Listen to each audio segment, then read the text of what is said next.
इंसान जब भी कोई गलत कदम उठाता है तो उससे पहले एक षड्यंत्र जरूर बनाता है और अपने षड्यंत्र के तहत ये भरपूर कोशिश करता है कि अपने काम को अंजाम भी दे दे और कभी पकड़ा भी ना जाए। पर शायद वो भूल जाता है कि इंसान जैसा कर्म करता है एक न एक दिन उसे अपने कर्मों का फल जरूर मिलता है। आज की भी कहानी में सिम कुछ ऐसी होता है जिसकी वजह से ना सिर्फ एक व्यक्ति हमेशा के लिए इस दुनिया को छोड़ के चला जाता है बल्कि उसके बाद कई लोग सलाखों के पीछे भी पहुंच जाते हैं। वाकई में दोस्तों, आज की जो कहानी है ये आपको भी सोचने और समझने पे मजबूर कर देने वाली है। नमस्कार, आदाब, मैं हसमुद्दीन और आप देख रहे हैं सफ़र क्राइम तक। आज की जो सच्ची घटना मैं आपको सुनाने वाला हूँ ये घटना है मध्य प्रदेश के ग्वालियर शहर की। ग्वालियर का एक इलाका पड़ता है इंदरगंज और इसी इंदरगंज इलाके की रहने वाली मीनाक्षी महेश्वरी। मीनाक्षी जो इसी इंदरगंज के एक अपार्टमेंट के 3rd फ्लोर पर रहती है। बात कर रहा हूँ मैं 17 मार्च की दोपहर के करीब 2 बजे के आसपास। दरअसल उस वक्त मीनाक्षी अपने घर का सारा काम निपटाने के बाद अपने बेड पे आराम कर रही थी।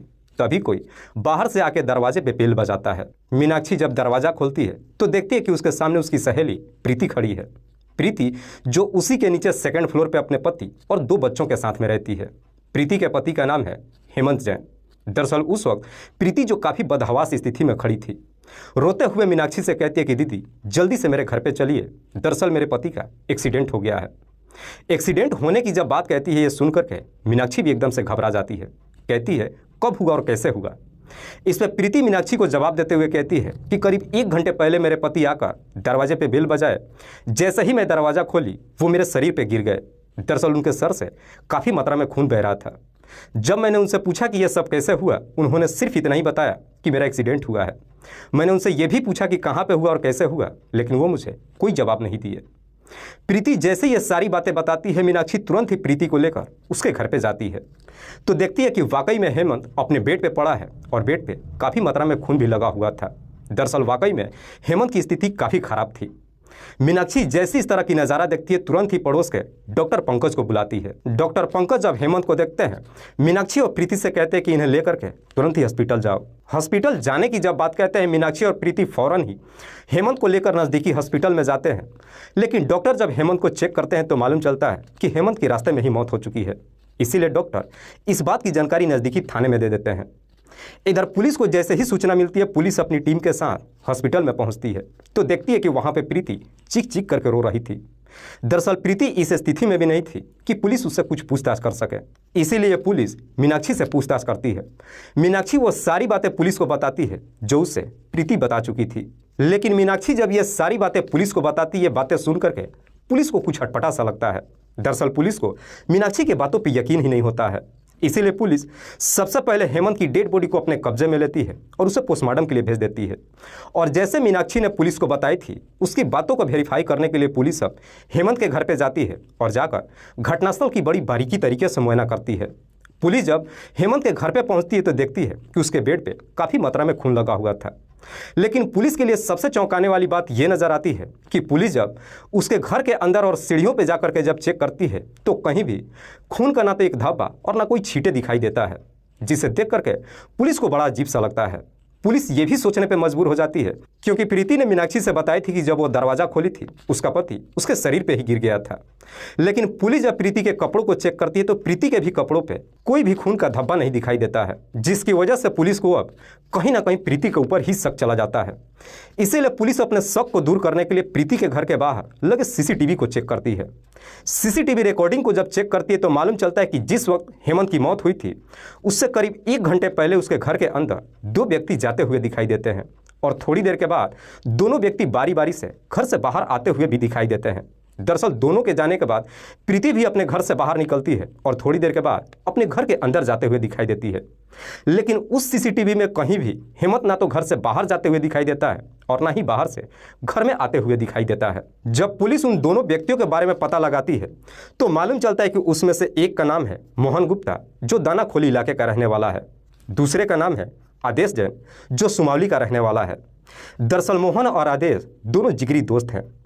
पुलिस अब इन दोनों से पूछताछ करने के लिए मोहन और आदेश के घर पे पहुंचती है तो मालूम चलता है कि दोनों अपना घर ही छोड़ करके नहीं फरार हो चुके हैं, बल्कि दोनों ने अपना अपना मोबाइल भी स्विच ऑफ कर रखा था। इसलिए पुलिस अब इन दोनों के ऊपर दबिश डालना शुरू कर देती है। दबिश की वजह से आखिरकार उसी रात को करीब 1:30 बजे के आसपास आदेश अपने बड़े भाई को लेकर थाने में पहुंच जाता है। थाने में जब पहुंचता है, पुलिस जब आदेश से पूछताछ करती है। आदेश पुलिस वालों से कहता है कि साहब, इस बारे में मुझे कुछ भी नहीं मालूम है। दरअसल मैं मोहन से पैसे लेने के लिए गया था, लेकिन जब मैं हेमंत के घर पे पहुंचा तो देखा कि हेमंत अपने बेड पे गहरी नींद में सो रहा था और बगल में ही प्रीति और मोहन अपने सर पे हाथ रख करके बड़ी उदासी में बैठे हुए थे, जिसे देखकर मुझे थोड़ा सा अटपटा लगा। इसीलिए मैं पैसा लिए बगैर ही 2 मिनट के अंदर ही उस घर से बाहर निकल गया। आदेश जब ये सारी बातें पुलिस से बताता है, पुलिस ना तो आदेश के बातों पर यकीन करती है और ना ही उसे छोड़ती है। उसके बाद से पुलिस अब मोहन को ढूंढना शुरू कर देती है। पुलिस जब मोहन के ऊपर दबाव डालना शुरू करती है, आखिरकार अगले दिन शाम के वक्त मोहन भी अपने वकील को लेकर थाने में पहुंच जाता है। पुलिस जब मोहन से हेमंत की हत्या के बारे में पूछताछ करती है, मोहन अपनी सच्चाई कबूल कर लेता है और साथ ही साथ हेमंत की पत्नी प्रीति का नाम लेता है। जैसे ही प्रीति का नाम लेता है, पुलिस अब प्रीति को भी अपने कस्टडी में लेकर आती है। लेकिन पुलिस जब प्रीति से उसके पति की हत्या के बारे में पूछताछ करती है, प्रीति जब अपने पति की हत्या की पूरी कहानी बताती है, तो वाकई में इसे सुनने के बाद हर कोई चौंक सा जाता है। हेमंत, जिसके बड़े भाई का नाम है भागचंद, जो इसी ग्वालियर के खिचड़ी मोहल्लागंज में रहते हैं, जहाँ पे भागचंद रहते हैं, दरअसल उन्हीं के पड़ोस में एक शुक्ला परिवार भी रहता है। इसी शुक्ला परिवार की रहने वाली है प्रीति शुक्ला। दरअसल भागचंद और शुक्ला परिवार के बीच में इतनी काफ़ी नज़दीकियाँ होती है कि अक्सर दोनों परिवार के सदस्य एक दूसरे के घर भी आते जाते रहते हैं।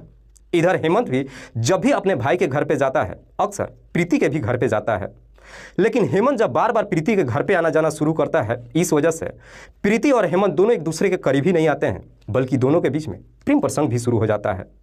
हेमंत और प्रीति के बीच में जब प्रेम प्रसंग शुरू होता है, उसके बाद दोनों शादी करने का फैसला कर लेते हैं। लेकिन इस शादी की मंजूरी दोनों के परिवार वाले नहीं देते हैं। इसीलिए हेमंत और प्रीति अपने घर परिवार वालों के खिलाफ जाकर लव मैरिज कर लेते हैं। प्रीति जब हेमंत से शादी कर लेती है, इस वजह से उसके परिवार वालों की काफ़ी बदनामी होती है, जिस वजह से प्रीति के परिवार वाले वहाँ से अपना मकान बेच देते हैं और कहीं दूसरी जगह चले जाते हैं। इधर हेमंत भी जब प्रीति से शादी कर लेता है, उसके बाद से प्रीति को लेकर कैथा वाली इलाके में आ जाता है और यहीं पे एक किराए का कमरा लेकर अपनी पत्नी के साथ रहने लगता है। उसके बाद से हेमंत शीतला माता साड़ी सेंटर के नाम से एक शॉप खोलता है और थोक में साड़ी बेचने का काम शुरू कर देता है। धीरे धीरे जब समय गुजरता है, हेमंत का ये बिजनेस चल पड़ता है।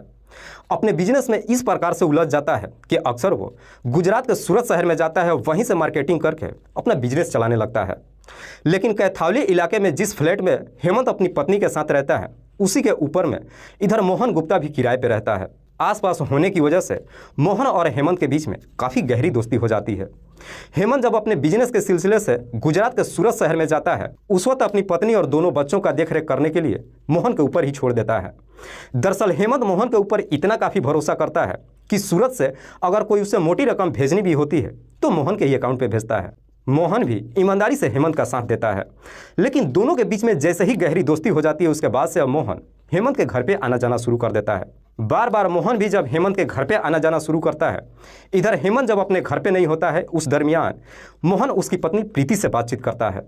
बातचीत करते करते आखिरकार मोहन और प्रीति भी दोनों एक दूसरे के करीब आ जाते हैं और आखिरकार एक दिन ऐसा समय आता है जब प्रीति के घर के अंदर ही मोहन और प्रीति के बीच में भी अवैध संबंध बन जाता है। और एक बार जब यह सिलसिला शुरू होता है, उसके बाद से कभी रुकने का नाम ही नहीं लेता है। हालांकि दोनों के बीच में जब इस तरह का रिश्ता कायम होता है, इस बात की जानकारी हेमंत को कभी मालूम नहीं चलता है। लेकिन घटना से ठीक 6 महीने पहले एक दिन जब हेमंत अपने घर पे पहुंचता है, अपने दोनों बच्चों से बातचीत करता है। बातचीत करने के दरमियान ही दोनों बच्चे अपने पिता से कहते हैं कि जब आप घर पे नहीं होते हैं, मम्मी मोहन अंकल के साथ ही कमरे में सोती है और हम दोनों बगल के कमरे में सोते हैं। बच्चे जैसी इस तरह की बातें कहते ये सुनकर हेमंत के पैरों तले जमीन खिसक जाती है। हेमंत जब इस बारे में अपनी पत्नी से पूछताछ करता है, प्रीति भी अपने पति को कई तरह की सफाई देने की कोशिश करती है, लेकिन हेमंत अपनी पत्नी की बातों पर यकीन नहीं करता है, बल्कि साथ ही साथ मोहन को साफ साफ मना कर देता है कि आज के बाद से तुम्हें मेरे घर पे आने की ज़रूरत नहीं है। जिस वजह से प्रीति और मोहन ना तो दोनों एक दूसरे से बातचीत ही कर पाते हैं और ना ही मुलाकात कर पाते हैं। लेकिन बावजूद इसके हेमंत को एक डर सताते रहता है कि आज नहीं तो कल फिर से कहीं दोनों एक ना हो जाएं। इसीलिए हेमंत वहाँ का अपना घर खाली कर देता है और अपनी पत्नी और बच्चों को लेकर अपनी बहन के पास चला जाता है और वहीं से अपना बिजनेस करने लगता है। इधर प्रीति जब अपने ननद के साथ रहने लगती है, चाह करके भी मोहन से मुलाकात नहीं कर पाती है। लेकिन आखिरकार हेमंत भी अपने बहन के पास कब तक रह सकता था। करीब 3 महीने बाद आखिरकार हेमंत अपनी बहन का भी घर छोड़ देता है और अपनी पत्नी और बच्चों को लेकर इसी इंदरगंज के एक अपार्टमेंट में अपना फ्लैट खरीद लेता है और फिर यहीं पे अपनी पत्नी के साथ रहने लगता है। लेकिन इंदरगंज में जब आकर के रहना शुरू करता है, प्रीति अब फिर से पहले के जैसे ही मोहन से बातचीत ही नहीं करती है, बल्कि मुलाकात भी करना शुरू कर देती है। लेकिन जब कुछ महीने का समय गुजरता है, प्रीति को भी यह लगने लगता है कि आखिरकार वो इस तरीके से कब तक मोहन से मुलाकात करते रहेगी। इसलिए एक दिन प्रीति जब मोहन से मुलाकात करती है, उससे कहती है कि मुझे यहाँ से कहीं दूर लेकर के चलो। दूर जाने की जब बात कहती है, मोहन उससे कहता है कि हम दोनों घर छोड़ करके भाग जाते हैं। लेकिन घर छोड़ने की जब बात कहता है, प्रीति मोहन को एक सुझाव देती है। कहती है कि घर छोड़ने से बेहतर है कि क्यों ना हम हेमंत को इस दुनिया से हटा देते हैं। उसके बाद से उसकी सारी संपत्ति हमारी हो जाएगी और फिर हम मजे से अपनी ज़िंदगी व्यतीत करेंगे। हेमंत को जब इस दुनिया से हटाने की बात कहती है, मोहन भी प्रीति के प्यार में इस प्रकार से अंधा हो चुका था कि प्रीति का ये काम करने के लिए तैयार हो जाता है। उसके बाद से दोनों एक सही मौके का इंतजार करने लगते हैं। 15 मार्च को हेमंत जब अपना काम निपटा करके घर पे पहुंचता है, 17 मार्च को सुबह सुबह प्रीति जब अपने पति को चाय पीने के लिए देती है, उसी चाय में कुछ नींद की गोलियां मिला देती है, जिसे पीने के बाद हेमंत काफ़ी गहरी नींद में सो जाता है। हेमंत जैसे ही गहरी नींद में सो जाता है, उसके बाद से प्रीति मोहन के नंबर पर फ़ोन करती है और उसे अपने घर पर बुलाती है और कहती है कि अपने काम को आज ही अंजाम देना है। इधर मोहन जब प्रीति के घर पे पहुंचता है, उसी दरमियान उसका दोस्त आदेश भी उसके नंबर पे फ़ोन करता है कुछ पैसों के लिए।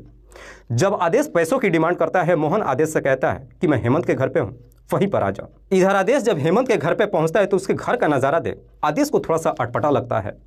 इसीलिए आदेश बिना पैसा लिए बगैर ही 2 मिनट के अंदर ही हेमंत के घर से बाहर निकल जाता है। लेकिन आदेश जैसे ही हेमंत के घर से बाहर निकलता है, उसके बाद से मोहन और प्रीति हेमंत की गला दबाकर हत्या करने लगते हैं। इधर हेमंत जब छटपटाने की कोशिश करता है, दोनों ही उसका सर पकड़कर दीवार से टक्कर मारते हैं, जिसकी वजह से हेमंत का सर फट जाता है और उसके शरीर से काफ़ी मात्रा में खून भी बहने लगता है। आखिरकार थोड़ी देर के बाद हेमंत की मौत हो जाती है। हेमंत की जब मौत हो जाती है, उसके बाद से मोहन भी उसके घर से बाहर निकल जाता है। जैसे ही मोहन हेमंत के घर से बाहर निकल जाता है, उसके थोड़ी देर के बाद प्रीति भी अपने घर से बाहर निकलती है और 3rd फ्लोर पे मीनाक्षी से जाकर मुलाकात करती है और उससे झूठ बोलती है कि मेरे पति का एक्सीडेंट हो गया है और वो मेरे ही घर में बदहवास स्थिति में पड़े हैं। वाकई में प्रीति जब ये पूरी कहानी पुलिस को बताती है, पुलिस प्रीति के तहरीर पे आदेश को तो छोड़ देती है, लेकिन मोहन को गिरफ्तार कर लेती है। उसके बाद से पुलिस मोहन और प्रीति को अगले दिन जिला अदालत में पेश करती है, जहां से इन दोनों को जेल भेज दिया जाता है। दोस्तों, इस पूरी घटना के बारे में आप क्या सोचते हैं? आप अपनी राय हमें कमेंट बॉक्स में जरूर दीजिएगा। जाते जाते मैं आपको बता दूं कि कुछ मेरे व्यूअर्स हैं जो रोजाना मेरे इस वीडियो को देखते ही नहीं हैं, बल्कि अपना कीमती समय निकालकर मुझे अपना प्यार भी देते हैं। जिनमें से एक का नाम है मोहम्मद हसीन, जो अलीगढ़ उत्तर प्रदेश के रहने वाले हैं। दूसरे मेरे व्यूअर है बिमलेश सिंह दोहरे, जो जिला भिंड मध्य प्रदेश के रहने वाले हैं। तीसरे मेरे व्यूअर है माजिद अली, जो महाराजगंज उत्तर प्रदेश के रहने वाले हैं। चौथे मेरे व्यूअर है गोलू कुमार, जो जिला भागलपुर बिहार प्रदेश के रहने वाले हैं। लास्ट मेरे व्यूअर है सिद्दीक़ा खान मेहर, जो जिला बाड़मेर राजस्थान प्रदेश के रहने वाले हैं।